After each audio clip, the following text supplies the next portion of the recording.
We all live in a global village. Travel today is easier than ever before. But this is the story of a journey of a different kind. This is a journey to encounter life like we've never known it before. Our encounter with another place and another people.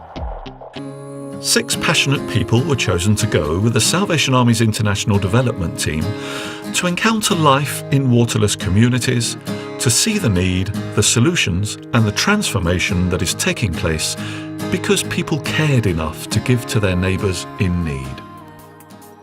Alison and Ailsa Cameron were both moved by the enormous need and committed their family to fund a well.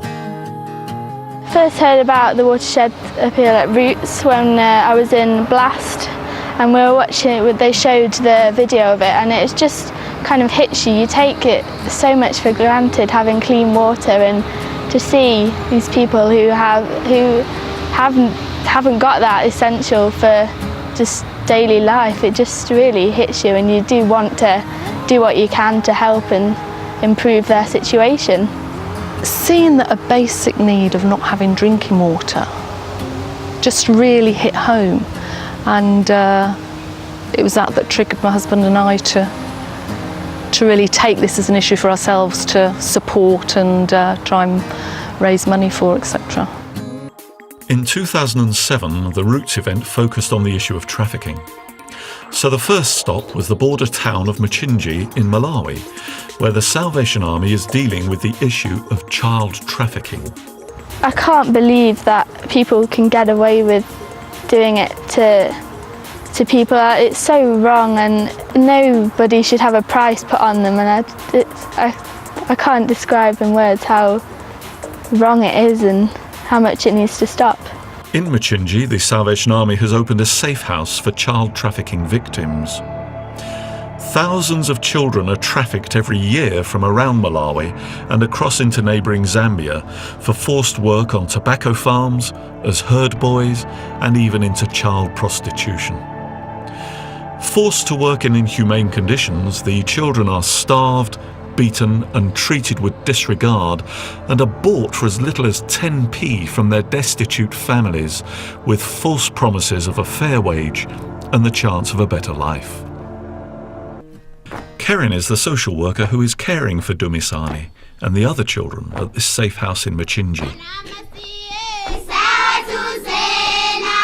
They come from families which are very poor. And when these people go into their families or into their villages, they entice them to go into this labor with a lot of promises. These children will actually come to realize that no matter what they're going through, no matter what they went through, there is always hope for a better future. Currently, I'm doing the social worker job. I'm doing the matron's job. Well, I'm doing the manager's job as well, because we don't have the manager yet. I'm doing all the accounting, all the administrative work. I'm doing it all by myself. We really are understaffed. And if we could have volunteers coming in to assist, that would be a very good thing.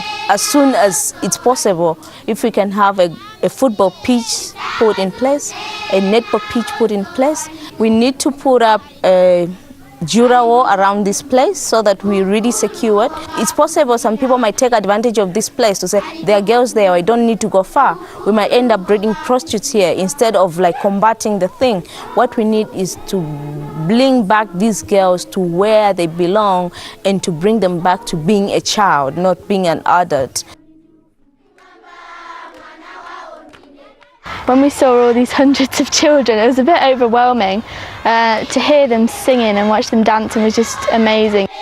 The team spent time watching the kids perform songs and poems they'd written, along with dramas about some very serious issues like AIDS, rape and exploitation. Issues such as the pandemic of HIV and AIDS, not having access to clean water and people being trafficked out of communities are all linked. They're not in isolation. If people are walking miles each day to collect clean water, it means they're not earning an income. If they're not earning an income, their children can't be educated. If the children aren't educated, they have little hope for the future. And all of this leads to a vulnerability which is preyed on by human traffickers. Community development is all about trying to give people a hand up and not a handout. The Salvation Army tries to focus on empowering communities to work on each of these issues one by one, whether it's HIV and AIDS, whether it's clean water, whether it's education.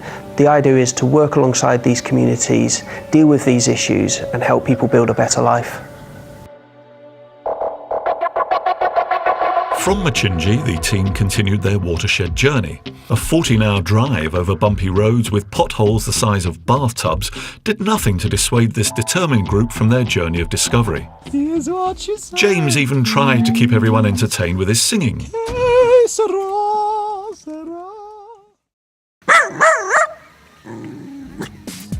Next stop, Chikonkata, Zambia. Chikonkata is a Salvation Army mission that serves over 72,000 people. Since the mission first opened in 1944, the range and diversity of services has grown enormously. Whilst the mission facilities are all situated within the Chikonkata compound, the activities of this vital mission reach far into the surrounding rural communities. It is the water system that supplies the compound that was one of the main focuses of the team's trip. In Zambia, and particularly at Chikonkata, and we saw the desperate need there is for the water to be clean for the hospital and for people in the surrounding areas to be able to use.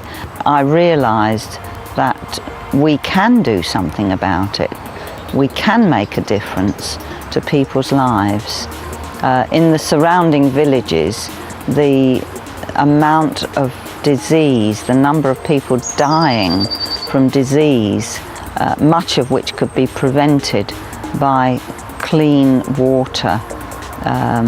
It just breaks my heart when I realise how much we take for granted.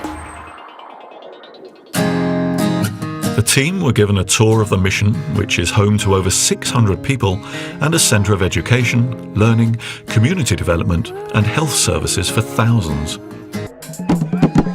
But cultural practice took important precedence before any other work or activities could be done.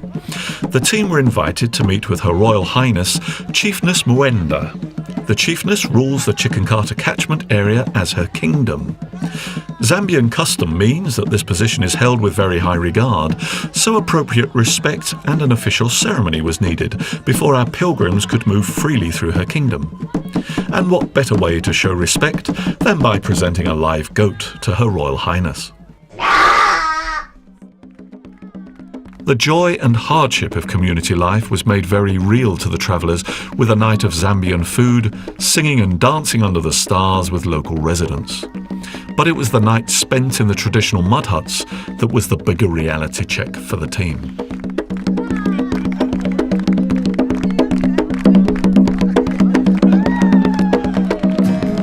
And so, with the dawn of a new day, the group continued their journey with even more new experiences.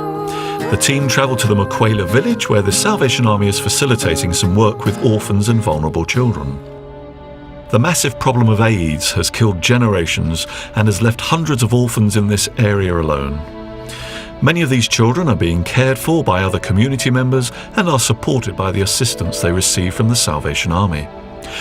But even this survival support has been jeopardised by a recent cholera outbreak caused by the dirty water the community has to use. The people have to travel miles to get to a cleaner water source, but when sickness takes hold, many don't have the strength to make the journey.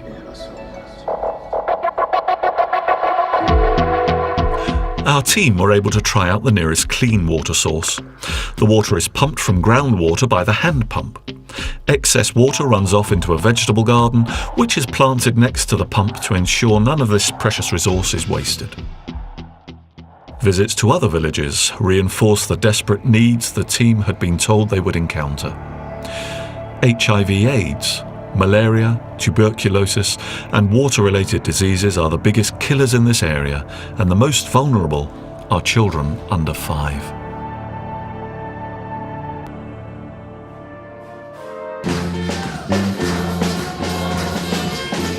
Sunday in Zambia is an important day. It is a day of worship and rest. The journeyers split into two groups to attend two local Salvation Army churches, Chicken-Carter and Chitumbi Khor.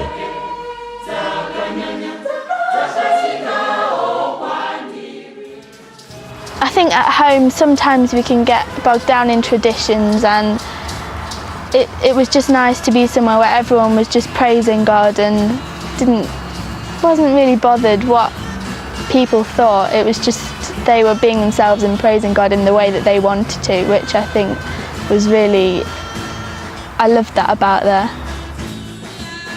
We had quite a lively time of worship. That myself and another member of the team were able to give our testimonies. It was a very enjoyable meeting, and we were made to feel very, very welcome by all those that were there. The team spent the afternoon working alongside local people who work in the Chicken-Carter mission. The tasks were varied and certainly gave the journeyers an insight into what days are like for local people in the Chicken-Carter area. I came home really enriched by the experience and really feeling that there is something that I can do. And although I was the oldest member of the group that went on this occasion, I came home feeling that whatever age we are, we can still make a difference and we can still do something that's going to help. After this trip, it has made me really proud to be involved with the Army, and I like to think it's changed my views for the better, and hopefully I'll take that back into my school life and spread my experiences around the people that I mix with.